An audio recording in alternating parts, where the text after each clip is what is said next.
Captain Jake Martinez walked through the long metal hallway of Omega-7 Station.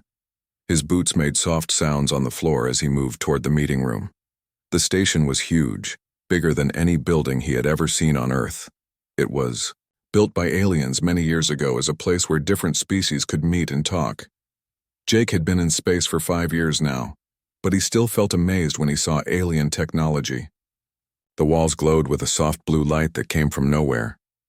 The air smelled clean but strange, like flowers he had never smelled before. Everything was so different from Earth. He was here for an important meeting. Earth wanted to make trade, deals with the Galactic Coalition. The Coalition was a group of 100 different alien species that controlled most of the galaxy. They had ships, weapons, and technology that humans could only dream about. If Earth could become friends with them, it would change everything for humanity. Lieutenant Amy Foster was back on their ship, the Phoenix. She was watching all the radio signals and keeping track of what was happening. Jake could hear her voice, in his earpiece. "Captain, I'm reading a lot of strange signals from the station," Amy said. Her voice sounded worried. "The alien ships around us are moving into new positions." Jake stopped walking and touched his earpiece. "What kind of positions, Amy?" "It looks like they're surrounding us, sir, but maybe they're just being careful. There are a lot of important aliens on that station today." Jake nodded, even though Amy could not see him. She was probably right. The Coalition had never been attacked before. They were the strongest force in the galaxy, but Jake had learned to trust Amy's instincts. She was good at her job and rarely worried about nothing. The meeting room was at the center of the station.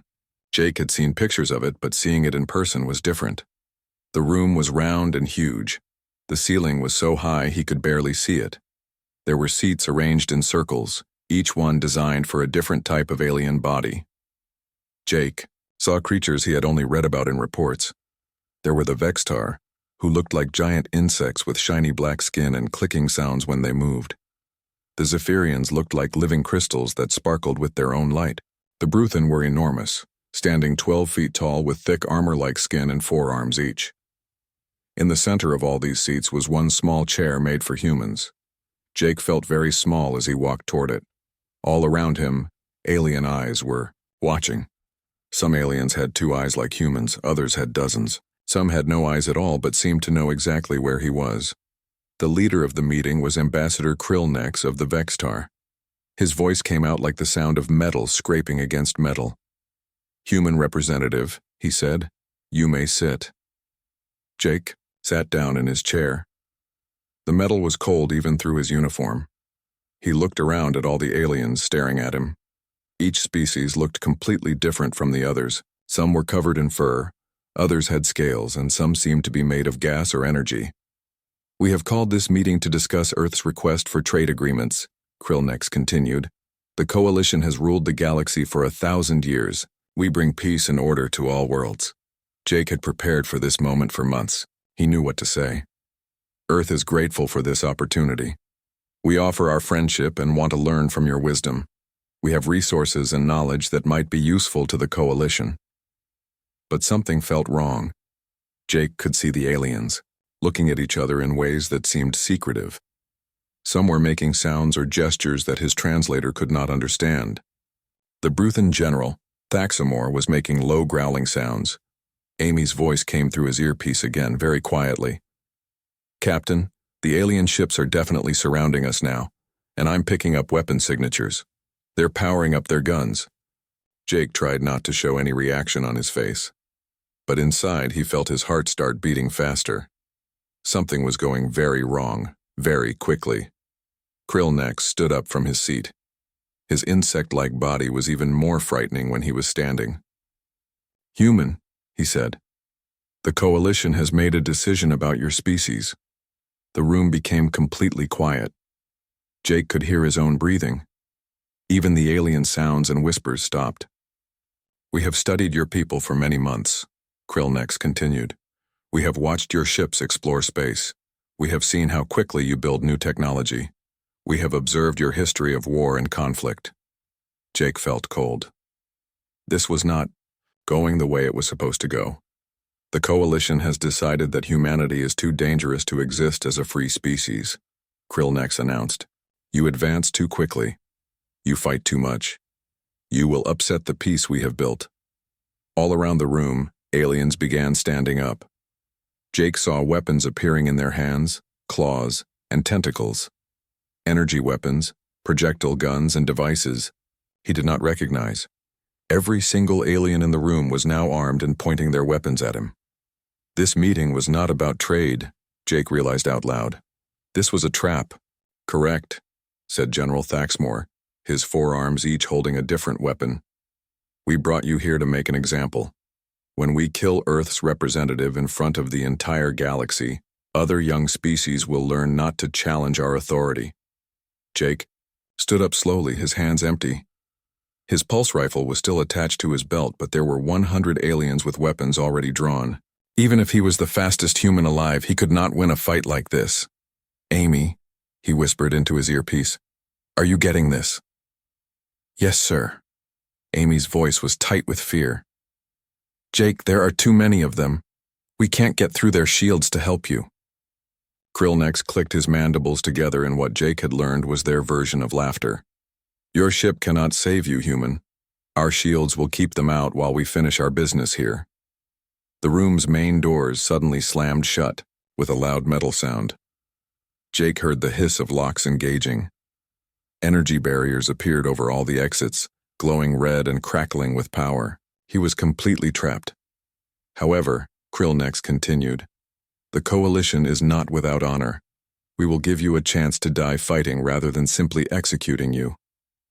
Jake looked around the room again. 100 aliens, all different species, all with advanced weapons, all ready to kill him. And him with just his rifle, a knife, and whatever he could figure out in the next few minutes. If you can somehow defeat us in combat, General Thaxmore growled, humanity will be granted full membership in the Coalition. But when you fall, Earth will be marked for conquest. Jake took a deep breath. The air tasted different now, charged, with energy from all the alien weapons. His mind began working, thinking about everything he knew about combat, about aliens, about the room around him. Amy, he said quietly, start recording everything. If I don't make it out of here, Earth needs to know what happened. You're going to make it, Captain, Amy said, but her voice was shaking. Jake drew his pulse rifle and checked the power level. Full charge, 30 shots before it would need reloading. Against 100 aliens with superior technology and numbers, the odds were impossible.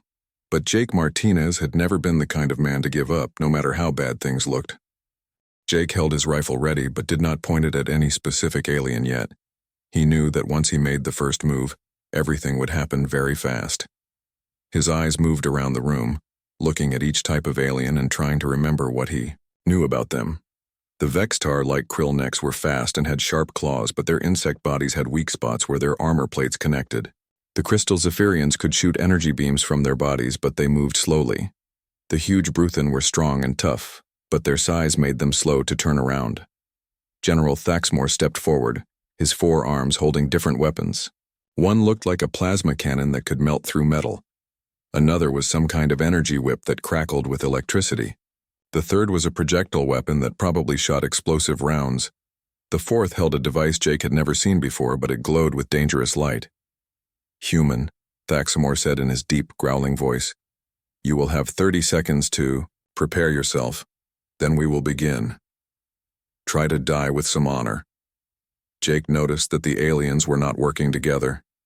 Each species stood with their own kind. The flying aliens floated near the ceiling. The water-breathing ones stayed near. The room's moisture systems. The energy beings flickered near the power sources. They had arranged themselves by their own needs, not by what would be best for fighting. This is interesting, Jake thought to himself. They have never had to work as a team against one enemy. Amy's voice came through his earpiece very quietly. Jake, I'm sending you data on each species. Lieutenant Ben Parker is helping me look up their weak points. Jake touched his earpiece once to let her know he heard her. Information began appearing on the small screen inside his helmet. Breathing requirements, visual spectrum needs, movement limitations, known fears. His crew was doing everything they could to help him. Around the room, aliens were making ready for battle. The spider-like arachnids were spinning webs between the ceiling supports. The slug-like gastropods were covering themselves with protective slime. The rock creatures called lithoids were making their skin even harder. But Jake also noticed something else. The room itself was full of things he could use. There were gravity controls near each seating section, designed to make different aliens comfortable. There were atmospheric controls for species that needed different air. The lighting could be changed for aliens with different types of eyes. There were even magnetic field generators for the metal-based life forms. 20 seconds, human, Thaxmore announced. Jake began moving toward the center of the room, but not in a straight line. He walked in a pattern that would put the largest aliens between him and the smallest ones. He was already thinking 3 moves ahead, the way his military training had taught him. The Nebulans, who were made of gas, started to spread out to surround him. But Jake had read about them. They needed to stay connected to their breathing apparatus, which meant they could not move too far from their seats. 15 seconds. Jake checked his rifle's settings. He changed it from single shot to spread pattern. Against this many enemies, he would need to hit multiple targets with each shot. He also activated his suit's emergency systems. His armor was not as strong as alien technology, but it had some tricks. The tentaculoids were reaching their long arms across the room, trying to grab him before the fight even started. But Jake ducked under them and kept moving. He was smaller than most aliens, and that was going to be his advantage. 10 seconds. Amy's voice came through again. The crystalline ones are charging up their energy weapons. The metal ones are connecting to the station's power grid. Jake, some of these aliens are about to become much more dangerous. Jake saw what she meant. Several species were powering up abilities that would make them nearly unstoppable, but that also meant they were using energy and focus on preparation instead of watching him. 5 seconds. Jake reached into his belt and pulled out 3 small devices. They were simple human grenades, but not the exploding kind. These were flashbangs, designed to blind and confuse enemies. The aliens probably did not know what they were. Time is up, human, Thaxmore roared. Begin! The room exploded with weapons fire. Energy beams, plasma bolts, projectiles, and exotic weapons all fired at once toward where Jake had been standing, but Jake was no longer there. He had thrown himself to the ground and rolled behind one of the larger alien seats just as the shooting started. The seat was made for a Titan-class alien and was big enough to provide cover. Weapons fire hit it from all sides, but it was built to be strong. The aliens had made their first mistake. They had all shot at the same place without thinking about where Jake might go. Now many of their weapons were overheated or needed to recharge. Jake threw his first flashbang toward the ceiling. It went off with a bright light and loud sound that filled the whole room.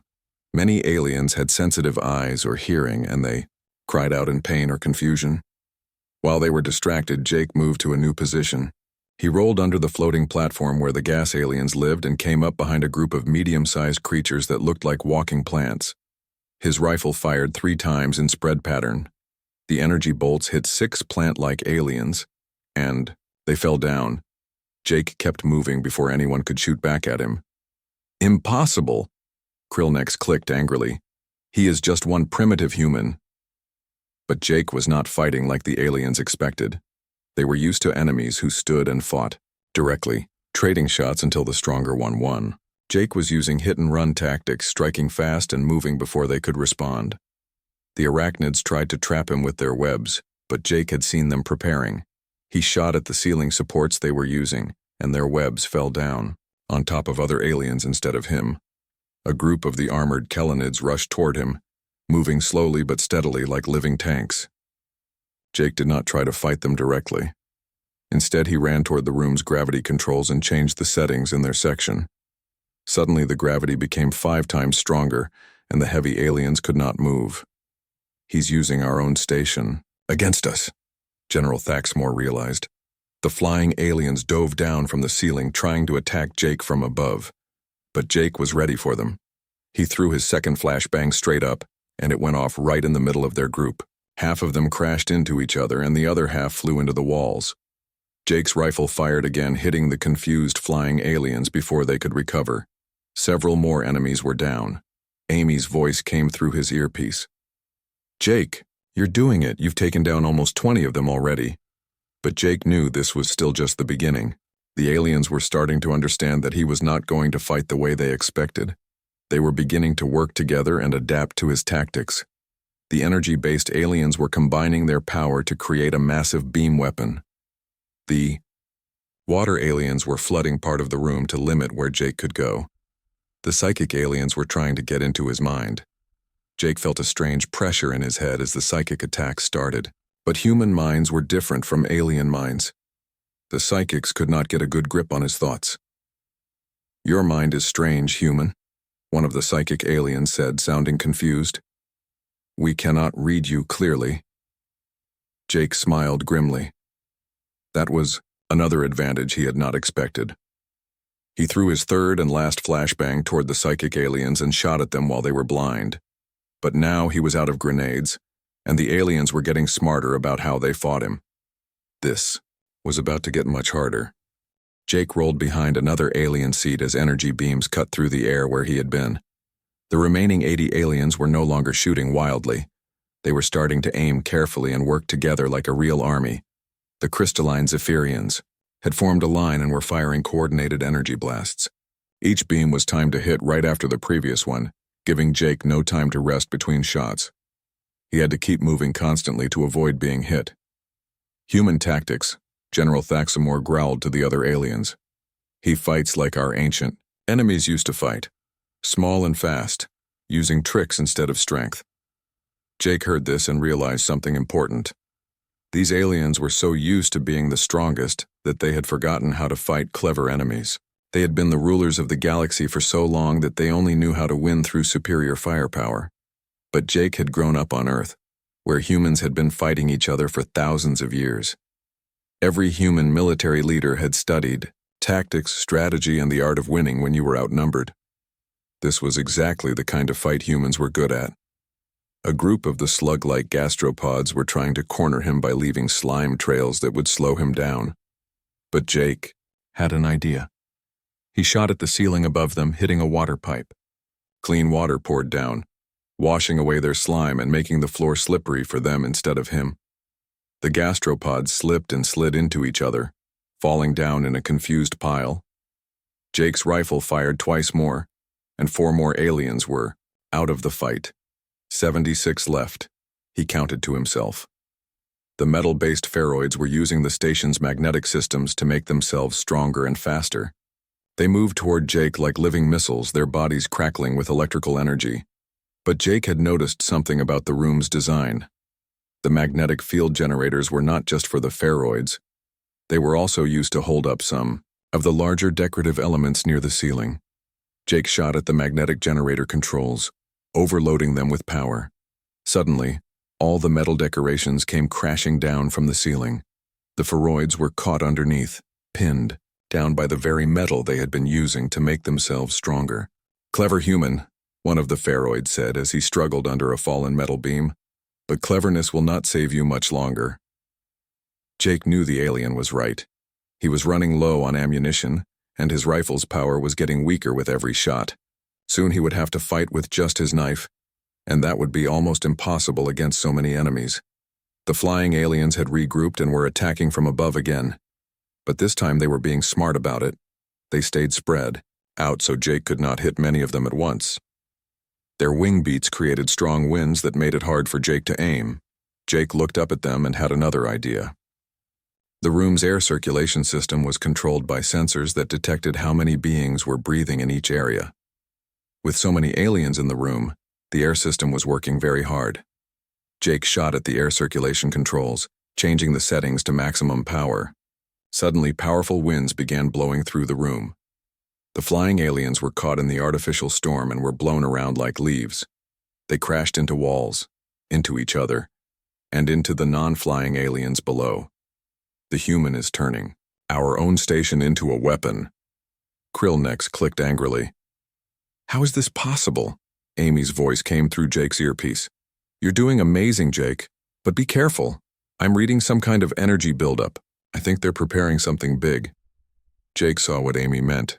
The most powerful aliens were gathering together near one side of the room. The energy beings were combining their power with the psychic aliens and the technology masters. They were preparing some kind of superweapon that would end the fight quickly. But while they were focused on their big attack, they were not paying attention to the smaller threats around them. Jake saw his chance. He ran straight toward the group of powerful aliens, which surprised them. They expected him to run away from their growing energy attack, not toward it. As Jake got closer, he pulled out his combat knife and activated his suit's emergency boost system. For 30 seconds, his armor would make him faster and stronger, but after that it would be useless. The knife was not just a regular blade. It was made of compressed carbon from Earth, harder than most alien materials. More importantly, it was not electronic, so it would not be affected by energy attacks or magnetic fields. Jake slid under the legs of a tall energy being and cut through the power cables it was using to connect to the station's systems. The being flickered and became much weaker. He rolled to the side and threw the knife at the control panel the technology masters were using. The knife hit perfectly, shorting out their equipment and causing small explosions. The psychic aliens tried to stop him with their mind powers, but Jake's human brain was still too different for them to control easily. He grabbed his knife from the broken control panel and kept moving. "Stop him!" General Thaxmore roared. "He's disrupting the energy combination." But it was too late. The superweapon the aliens had been building fell apart as its components were damaged or disconnected. Instead of one massive attack, there were just confused aliens trying to figure out what had gone wrong. Jake used their confusion to attack the water-breathing aliens who had been flooding part of the room. He shot at their water supply systems, and suddenly they found themselves gasping for air like fish out of water. The rock-like lithoids were very strong and tough, but they were also very slow. Jake realized he did not need to fight them directly. He just needed to make sure they could not catch him. He shot at the floor around them, creating holes and cracks. The heavy rock aliens fell into the holes and got stuck. They were not hurt, but they could not get out to fight him. 58 aliens left, Jake counted as he moved to a new position. But his rifle was almost out of power, and his armor's boost system had only 10 seconds left. After that, he would be just a regular human with a knife against 58 aliens with advanced weapons. The remaining aliens were also getting smarter about working together. The fast ones were driving him toward the strong ones. The energy attackers were coordinating with the physical fighters. They were learning to fight like a team instead of a crowd. Jake's biggest advantage had been their confusion and lack of teamwork. Now that they were working together, the fight was about to get much more dangerous.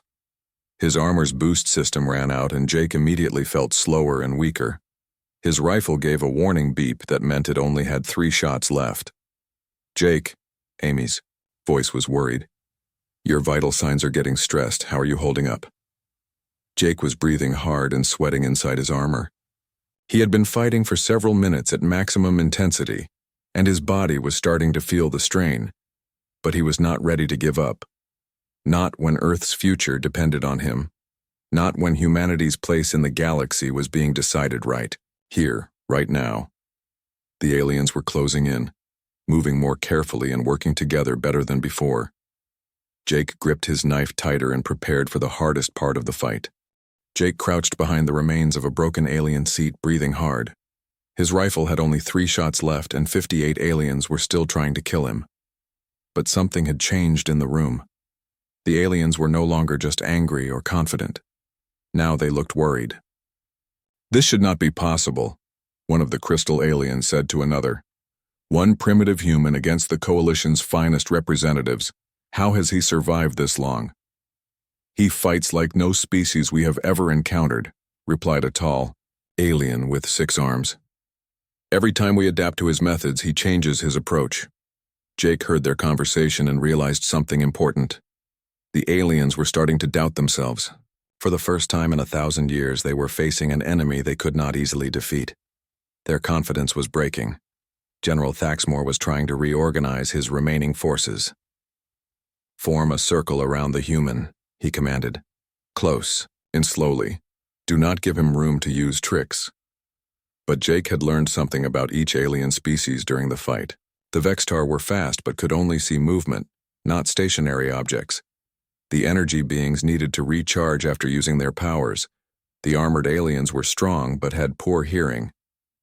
As the aliens began to form their circle, Jake made his move.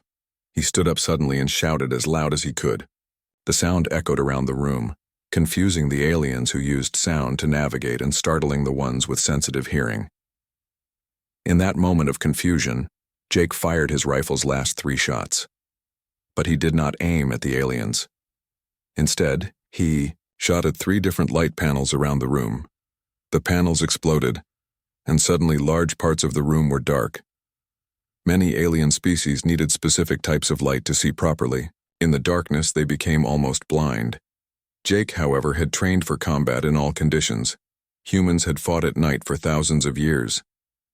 "I cannot see the human," complained one of the aliens. "Where did he go?" asked another.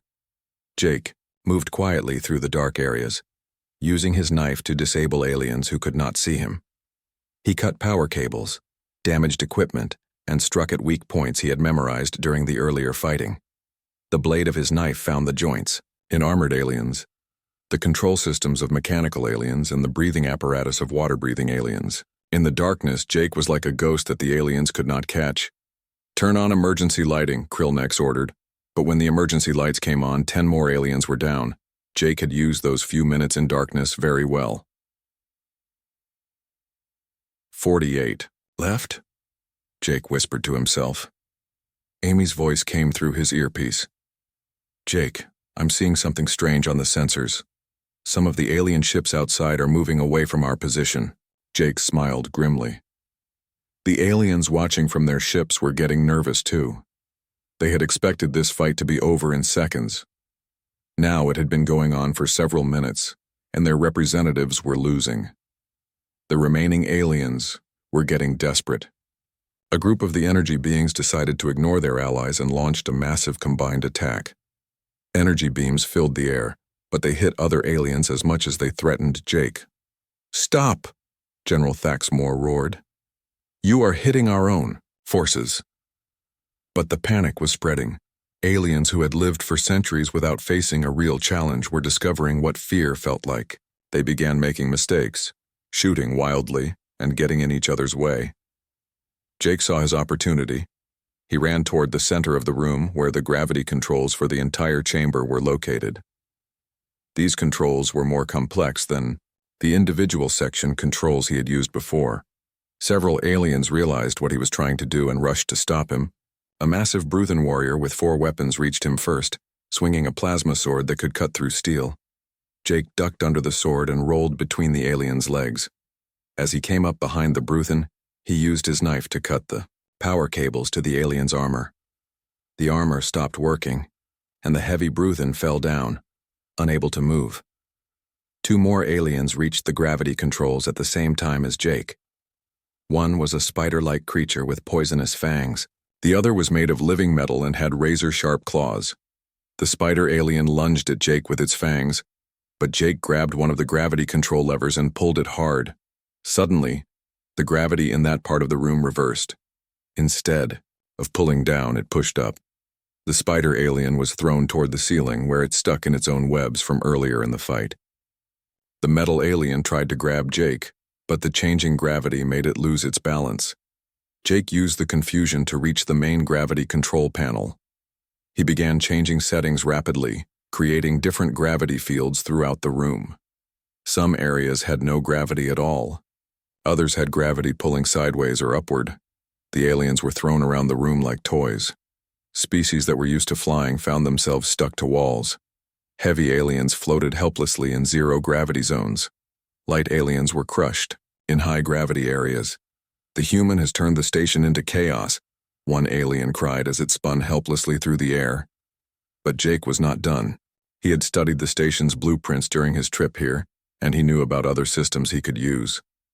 The room had atmospheric controls that could change the air mixture for different alien species. Jake reached the atmospheric control panel and began making changes. He reduced the oxygen levels for aliens that needed high oxygen. He increased the pressure for species that lived in low pressure. He changed the humidity, temperature, and even the chemical composition of the air in different parts of the room. Aliens, who had been strong and dangerous, suddenly found themselves gasping for breath or struggling with atmospheric conditions they could not handle. Many of them had to retreat to areas near their original seats where the air was still right for them. "This is impossible," General Thaxmore said, but his voice sounded weak. His own species needed high gravity to function properly, and Jake had reduced the gravity in his area to almost nothing. Jake looked around the room and counted the aliens who were still able to fight effectively. Many were down or disabled. Others were struggling with the environmental changes. Only about 20 aliens were still in good condition to continue the battle. But Jake was also reaching his limits. He had been fighting at maximum intensity for almost 10 minutes. His body was exhausted and his knife was his only weapon left. 20 aliens with advanced weapons were still 20 too many for one human with a blade. Amy's voice came through his earpiece again. "Jake, more alien ships are leaving the area. I think word is spreading about what's happening. Some species are getting scared." Jake realized that this fight was about more than just his survival. Every alien in the galaxy was watching or hearing about a single human holding his own against the Coalition's best representatives. The Coalition's reputation for invincibility was cracking. Maybe that's the real victory, Jake thought. Not winning this fight, but showing everyone that the Coalition can be challenged. But he was not ready to give up yet. As long as he could still move and think, he would keep fighting. The remaining 20 aliens were regrouping for one final assault, and Jake prepared himself for the hardest part of the battle yet to come. Jake stood in the center of the damaged room holding his knife ready. 20 aliens surrounded him, but these were the strongest and smartest ones left. They had learned from watching their allies fall, and they would not make the same mistakes. General Thaxmore floated in the low-gravity zone, but he had adapted by using his forearms to push off walls and move carefully. "Human," he said, "you have fought well. Better than any enemy we have faced in centuries. But this ends now." The remaining aliens included the deadliest representatives from each type of species. There was Krillnex, the insect leader who was fast and smart. A crystal alien who could shoot precise energy beams. A metal alien whose body was like living armor. A gas alien who could become solid or invisible at will. And others, all experienced fighters who had survived Jake's tactics. "Amy," Jake whispered into his earpiece, "how much time has passed?" 8 minutes and 30 seconds since the fight started, Amy replied. Her voice was amazed. "Jake, the entire galaxy is watching this. Ships from dozens of species have arrived to see what's happening." Jake felt a strange sense of calm. He was exhausted, outgunned, and facing impossible odds. But he had already done something no one thought was possible. He had shown that humans could fight back against the Coalition. "If I don't make it out," Jake said quietly, "tell Earth that we tried our best." "Don't talk like that," Amy said firmly. "You're going to win this." The 20 aliens began moving toward Jake, but they were being very careful. They had seen what happened when they rushed or got careless. Each one watched the others to make sure they did not get in each other's way. Jake looked around at what was left of the room. The gravity was still mixed up, with some areas pulling in different directions. The lighting was damaged, creating areas of brightness and shadow. The air was still wrong for many species, but the aliens had adapted to all of these problems. Then, Jake noticed something he had not seen before. In all the fighting and chaos, some of the alien weapons that had been dropped or damaged were still lying around the room. If he could reach one of them, he might have a chance. The nearest weapon was an energy rifle dropped by one of the crystal aliens, but it was in a high-gravity zone where Jake would move very slowly, and 3 aliens were between him and the weapon. Jake made his decision. He ran straight toward the weapon, not trying to hide or use tricks. The aliens were surprised by his direct approach and fired their weapons at him. But Jake had learned the timing of their shots during the long fight. He dodged left just as the energy beams passed through where he had been. He slid under a projectile weapon's shot and rolled to avoid an explosion. The 3 aliens between Jake and the weapon tried to stop him, but Jake used his knife to fight them off. He cut through the first alien's weapon arm and kicked the second alien into the third one. Jake grabbed the energy rifle and immediately felt the difference. Alien technology was much more powerful than human weapons. The rifle had enough energy for dozens of shots, and each shot was stronger than anything his human rifle could do. "He has our technology now," one of the aliens said nervously. But Jake was not just going to trade shots with them. He had a better idea. Instead of shooting at the aliens, he shot at the room's remaining control systems. First, he destroyed the artificial gravity generators completely. Suddenly, everyone in the room was floating in zero gravity. Most aliens had never learned to fight without gravity. But Jake had trained for space combat. In zero gravity, Jake could move in 3 dimensions by pushing off walls and floating objects. The aliens struggled to aim their weapons while spinning slowly through the air. Jake shot at the atmospheric control systems next, causing all the air in the room to start moving in circles like a tornado. The spinning air made it even harder for the aliens to aim, and it pushed the lighter aliens around like leaves in the wind. "Stop him!" Krill next clicked as he spun through the air. "He is making the entire room impossible to fight in." But Jake was not finished. He shot at the magnetic field generators, the power distribution systems, and the temperature controls. Each shot made the room more chaotic and harder for the aliens to handle. General Thaxamore tried to reach Jake by pushing off the walls with his 4 arms, but Jake was ready for him. When the general got close, Jake grabbed him and used the alien's own momentum to throw him into a group of other aliens. The crystal alien tried to shoot Jake with a precise energy beam, but in the spinning air and zero gravity, precision was impossible. The beam missed Jake and hit the ceiling, causing debris to float down and block everyone's view. Jake realized that he was winning, not by being stronger or having better weapons, but by making the fight so chaotic that the aliens could not use their advantages. They were used to organized battles with clear rules. Jake had turned this into pure chaos. One by one, the remaining aliens made mistakes in the confusion. They shot each other by accident, crashed into walls, or got tangled up with floating debris. Jake picked them off while they were confused or helpless. "Impossible," General Thaxamore said as Jake's energy rifle stunned him. "One human should not be able to defeat the Coalition's best warriors." "Maybe," Jake said as he floated past the general. "That's the problem. You forgot that the best warriors are not always the strongest ones."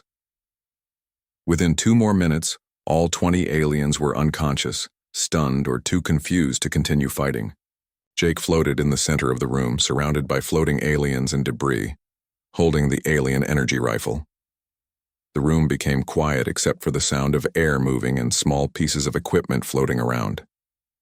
Jake had done something that should have been impossible. He had defeated 100 of the galaxy's finest representatives in single combat. Amy's voice came through his earpiece, and she was crying with joy. "Jake, you did it! You actually did it!" The room's communication systems activated, and Jake heard voices from all over the galaxy. Hundreds of species were talking at once, all amazed by what they had just witnessed. "The human has won," said a voice that Jake did not recognize. According to the terms of the challenge, humanity must be granted full membership in the Coalition. But Jake knew this was about more than just membership. As he floated there, catching his breath, he realized that everything had changed. The Coalition would never be the same. Other species would see that the Great Alliance could be challenged and defeated. General Thaxamore, barely conscious, spoke one last time. "How did you do it, human? How did one being defeat so many?" Jake thought. About the question, he could have talked about tactics or training or the advantages of human adaptability, but the real answer was simpler. "We never learned how to give up," Jake said. "On Earth, if you give up, you die. So we kept learning how to fight even when everything looked hopeless." The energy barriers around the room began to fade as alien ships approached the station. Representatives from dozens of species wanted to meet the human who had changed everything. Amy's voice came through again. "Jake, we're getting messages from all over the galaxy. Species that have been afraid of the Coalition for centuries want to talk to us. You didn't just win a fight. You started a revolution." Jake smiled as he floated in the ruins of what had been the Coalition's most important meeting room. In less than 10 minutes, One human with a knife and a lot of determination had changed the balance of power in the entire galaxy. Earth would never be alone among the stars again.